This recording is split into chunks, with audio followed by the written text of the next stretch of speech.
All right. Hello, New York. Hi, my name is Leah Ibrahim Sams, and I'm the artist and founder behind Power of Women. On today's panel, we have the founders of Disco Studios, a curated collective of managed Discord artist studios for artists and collectors. We have Mizzy, who is a digital textile and collage artist. We have Jeremy, a digital marketing leader, and Alex, a Web3 dev extraordinaire. So today we're talking about community as a service. So Jeremy, I wonder whether we can sort of kick things off. Why should we be looking at community as a service to be provided? I mean, I think a lot of artists enter this space having more control and autonomy over their sort of everything really, but especially the community building aspect, that connection between artist and collector. So I wonder why a framework like Disco Studios could be there. You know, how does it enhance or support that journey that an artist has in the space? Thank you, Leah, and thank you everybody for being here. Let me just start. I am Jeremy, also named Backslashed, and I am co-founder of Disco Studios with Mizzy and Ghosty. I've been in the creative and design fields for more than 25 years, and working with creatives and supporting creatives.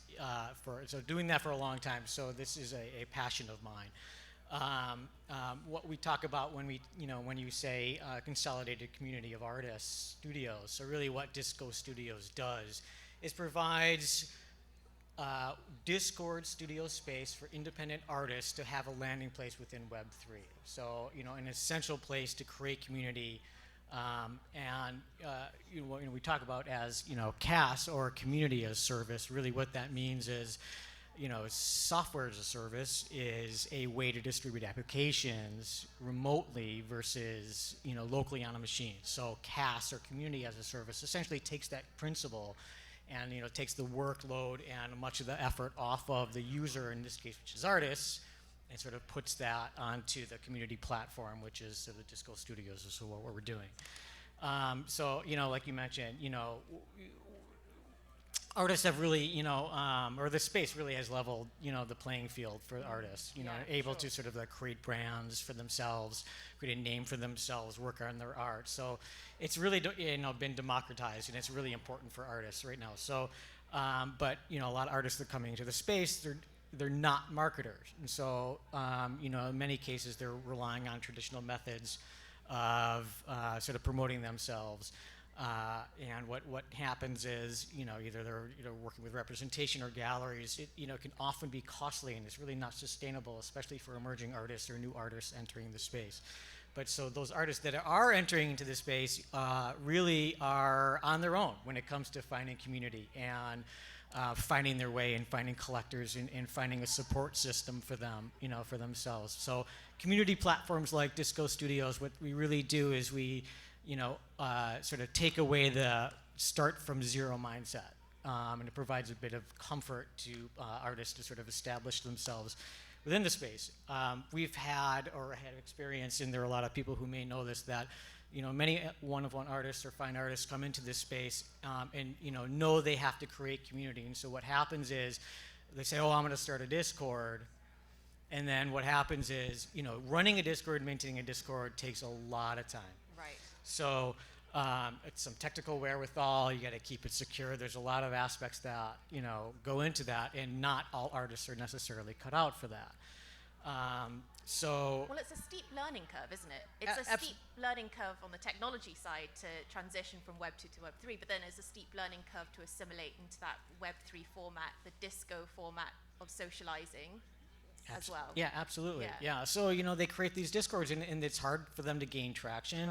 Right. It's hard for them to realize that they're going to have to spend a lot more time in the Discord working and building the community and connecting and making those connections. And it becomes very difficult, especially for artists who may be not necessarily doing this full time and working, on the side and creating their art. So it's a very big time, issue, right? Yes. I think for anybody who wants to create, and community as a service, so providing community platforms for artists really is sort of what, takes away, some of that, a lot of those pain points. Yeah.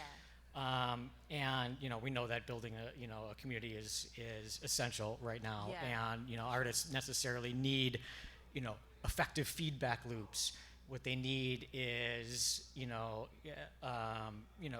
someone's to help organically promote them. The true fans that will go out them and shout them from the rooftops and say, "Hey, these are the greatest artists that you should come see these people," right? Yeah. Really, community as a service is an effective and efficient way to promote artists. That's great. I mean, I think there's some really, really interesting ideas here, and I wonder, Mizzy, whether you can kind of jump in and talk about sort of your experience from a practical level. You're an artist, previous to Web3, you've transitioned into Web3, and I wonder, what is that perspective like? Because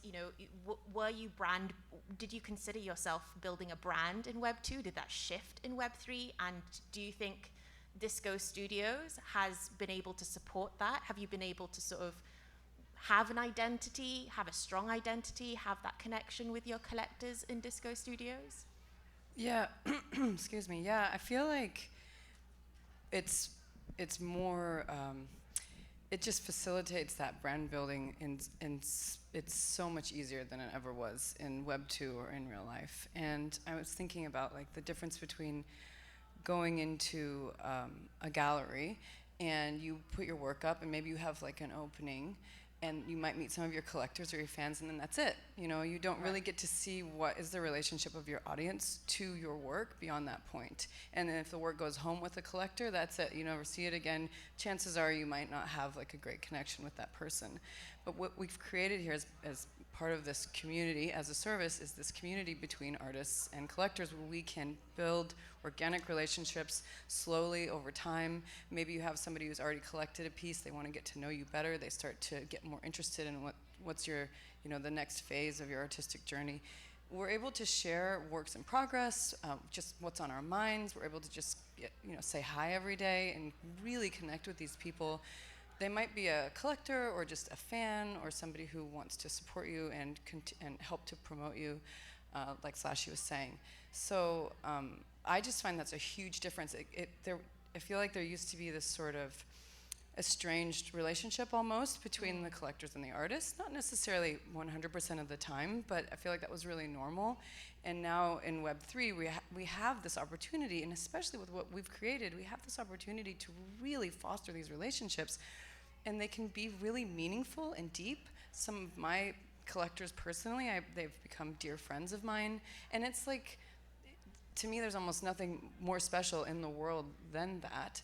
And speaking of the world, it's one of my absolute favorite things about Web3 is that we have this artist community all over the world. And this community that we've created, we have artists joining us from many different places, and it's so cool that at any time of day you can hop on and say hello to somebody who's GMing or GNing, and it's just become so fluid and easy. And now, after like a year in the space, it feels really natural, but it's actually pretty extraordinary.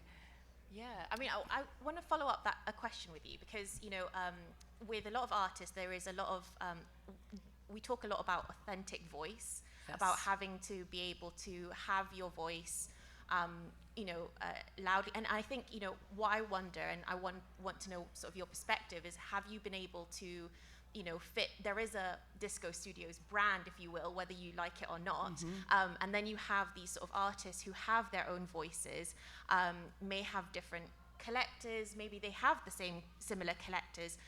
Have you been able to, do you feel like,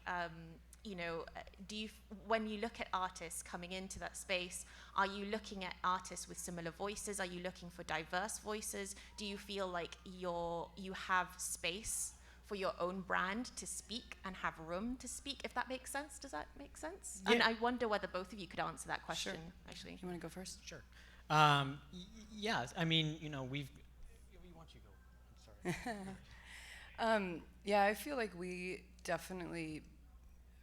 intentionally try to get a really diverse range of creative voices in the studios. We've got 3D artists, we've got artists who started out in making physical works and now work making digital artworks.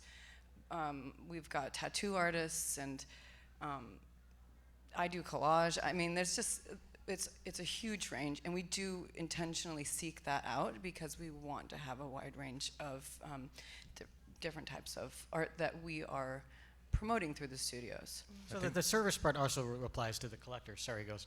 You know, I mean, we want this to be a discovery platform. We want, artists, to be creating their brands and building their brands. They have their each individual spaces within the server. They can create galleries. They can do, do their own announcements. We've got quite a bit of tools, which, Ghosty will talk about, that support their journeys, enable them to build their brands. But we want, the collectors to be able to come in, and, they may come in for, one particular artist, and, by nature of the way that the Discord is set up, you've got all of these great artists here, and, it really is just like scrolling through the Discord and like, now I'm in this studio, and now I'm going to discover this. So, I really do think that, the platform, of Discord sort of enables that. Okay, interesting. I am really interested in Ghosty's perspective here because I think it's really interesting. The way that sort of we've navigated the space, I think it's really easy for founders of projects to be in touch with devs. But I wonder what your perspective is, having been immersed in artists, in the sort of realm of all these one-of-one artists, because we all know that aside from Twitter, Discord is one of the biggest sort of community building platforms, and also it's really a really valuable tool because it's outside of algorithms. There is that connection to switch on and activate your community without having to fight constantly with the algorithms, and you're not having to DM everyone. But at the same time, Discord, if you're not a gamer, it is a steep learning curve. As an artist, maybe as a collector as well, to understand the technology and then having to understand and navigate Discord safely. So I was wondering, Ghosty, whether you can sort of like, what's your perspective on Disco Studios? What's your perspective of sort of what are collectors and artists sort of struggling with in terms of navigating this space, and sort of where do you think sort of, CaaS and Disco Studios are solving those problems? Yeah, so I think to answer that, first you gotta like figure out what Discord's purpose is in Web3 and what's its place, right? I love Discord. I'm a big fan. It's a fantastic tool, I think, and I've been using Discord way before I got into Web3. It's super popular outside of Web3 for people who didn't know, in many different communities across the world. So yeah, I think I've always been a fan of Discord, and I think it's like a fantastic way to build and engage with communities in general, no matter the type of community. But that's when I started going from more utility-based NFT projects towards one-of-one art and artists. That's one of the first things that struck me, was that there was no really Discord, right, in one-of-one artist world. Very few of them actually have Unless Discords. you're like Amber Vittorio or Tiffatron, right? Yeah. But like the smaller to medium artists, yeah. I mean, there's like 90% of them out there don't have any form of Discord presence, right? And we went out and asked them why, and I think the most common answers we got is that, like you said earlier, is the steep learning curve. Not only as a user, but even more as like a server owner. If you want to start your own server and set it up properly and have it secured for your community, it's a steep learning curve. It's a lot of work, and then that's just to get like the basis working. If you want to add even more features and everything so on, it can get daunting.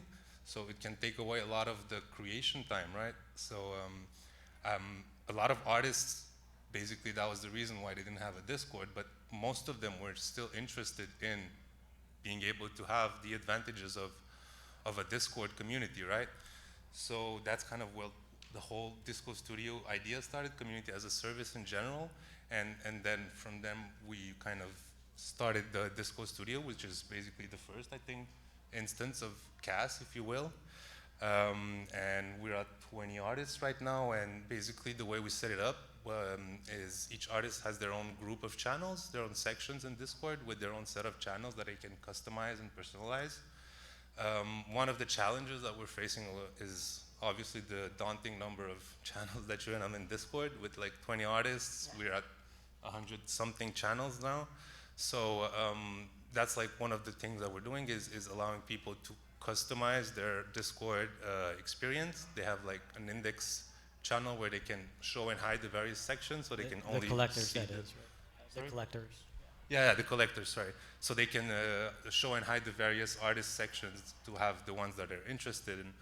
And on top of that, like, I'm a dev. I'm a Web3 dev for a year now, full time, and I love building dev stuff. And that's one of the things that I do a lot in Disco, is just build bots and for them. So yeah, all of our artists have access to like auction bots, mint bots. They all have their own roles for tagging their fans. And we're coming out with like a lot of new stuff recently as well, with like the sketchbook challenge and the props. So yeah, I think to get back to your question for security and the difference, yeah, I think inherently Discord is more secure than Twitter. For one, it's much easier to impersonate someone on Twitter than on Discord. And just being able to have a community of people who don't judge you and where you can like discuss shared issues and problems like that, I think is very valuable for a lot of people.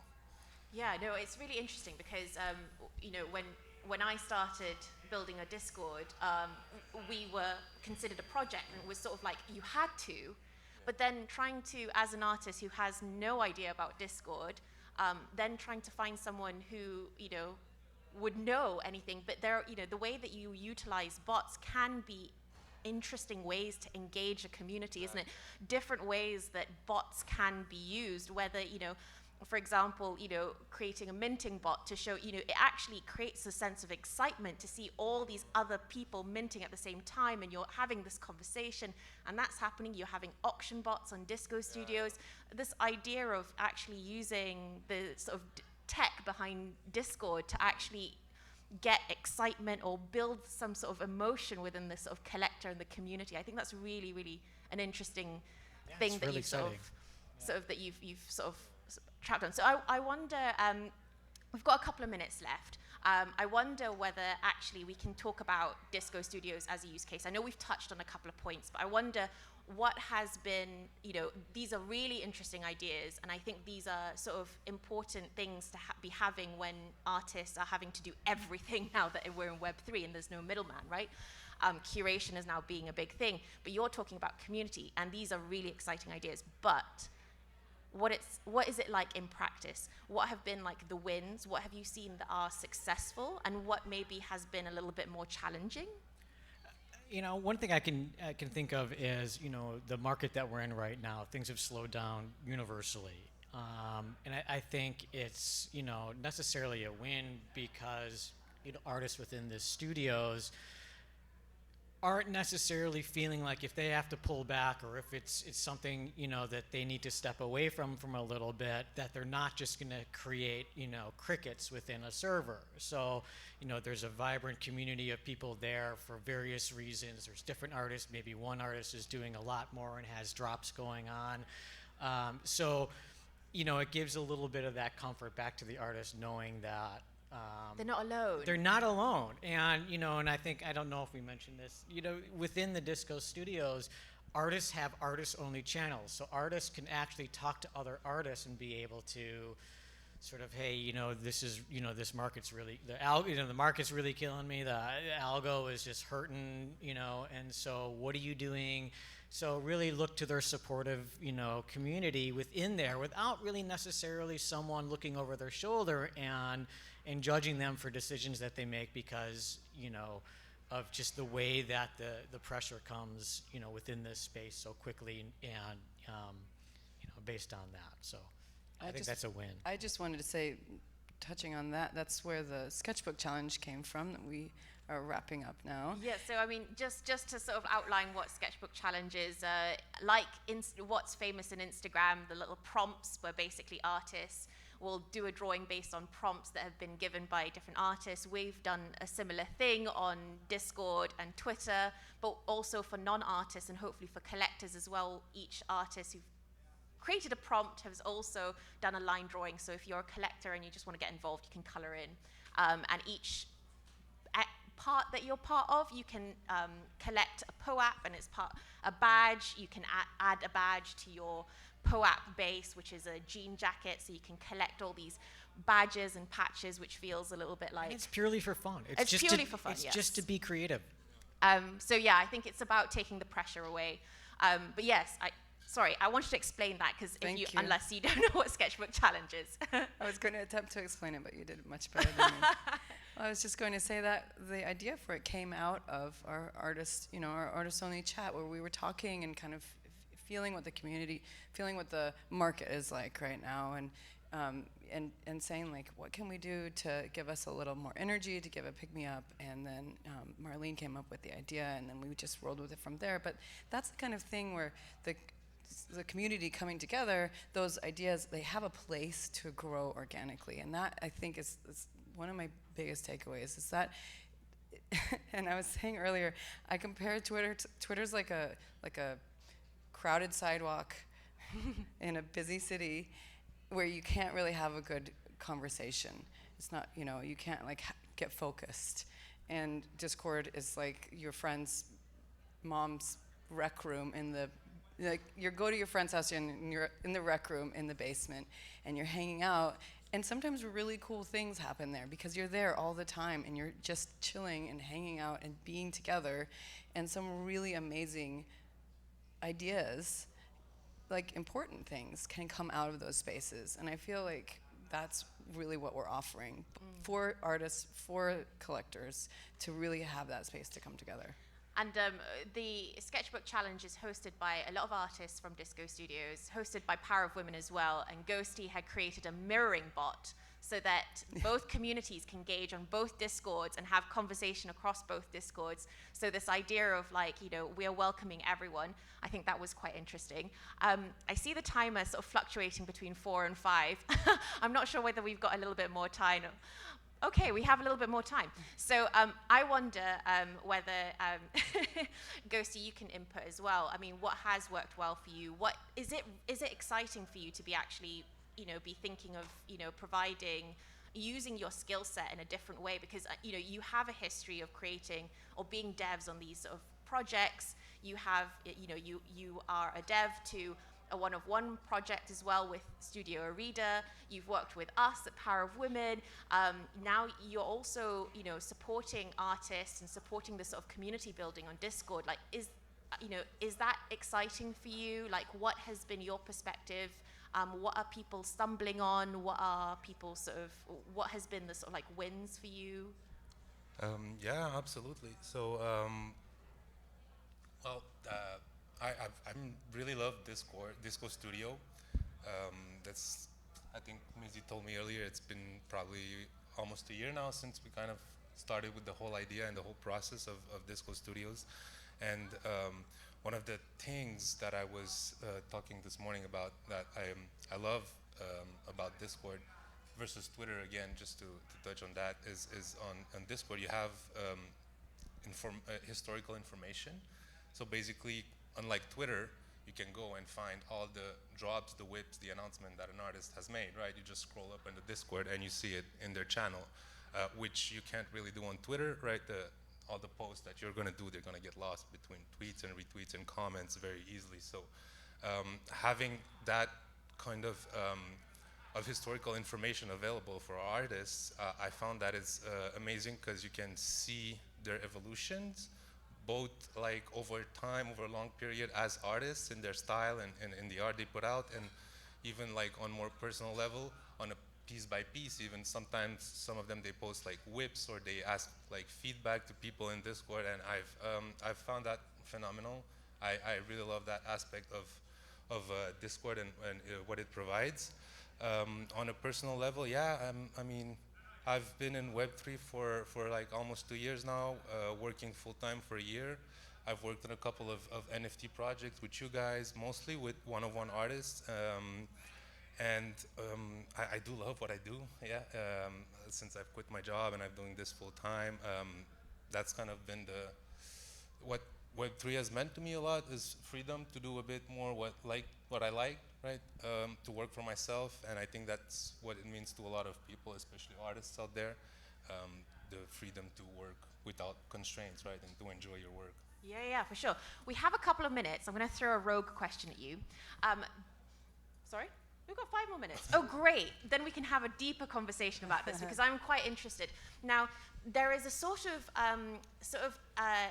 there is an influencer vibe within Web3. There are a lot of creators who have massive amount of influence. And there are sort of trends that are happening within the community in Twitter.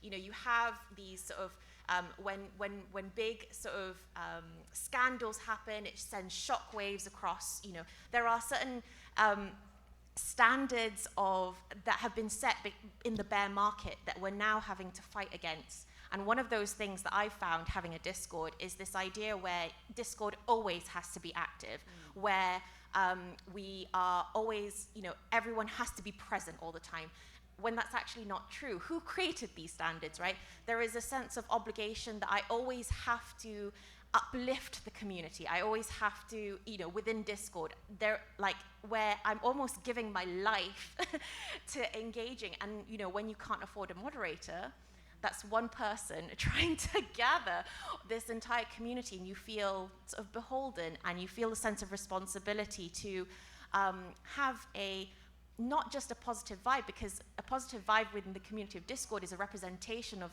the vibe of your community for Power of Women, for Disco Studios. You know, have you been able to sort of have, like, you know, how has there been any difficulties to try and sort of keep the space positive?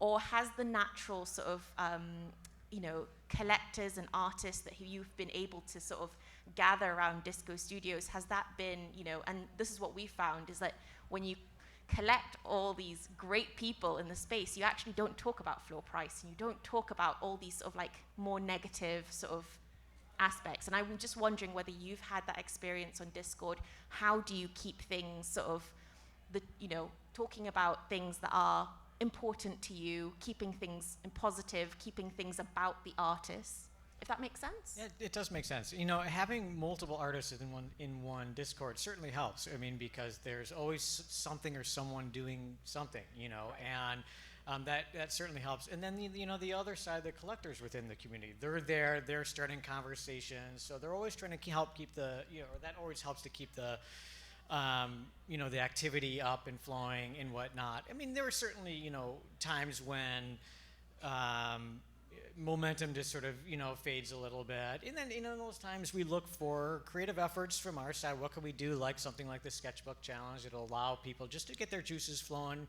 You know, a lot of things affect artists and their productivity, and you know, we're here just to give them what they need. So, you know, finding tools and other things that we can do to sort of build them, you know, something that will actually help them, you know, like the things that, you know, have been mentioned before. So, yeah. I think as well, with PFPs, you know, you have a lot more of that stress, because as a one-to-one artist, I think you're invested in that art, and you're invested in that person rather than about what the value of their art is necessarily. Absolutely. So you actually have a more wholesome sort of community around you, don't you, where they care about the person rather necessarily than the project. Right. The community is there for the art and the artist. I mean, Yeah. and that's really their focus. I mean, you know, there's not,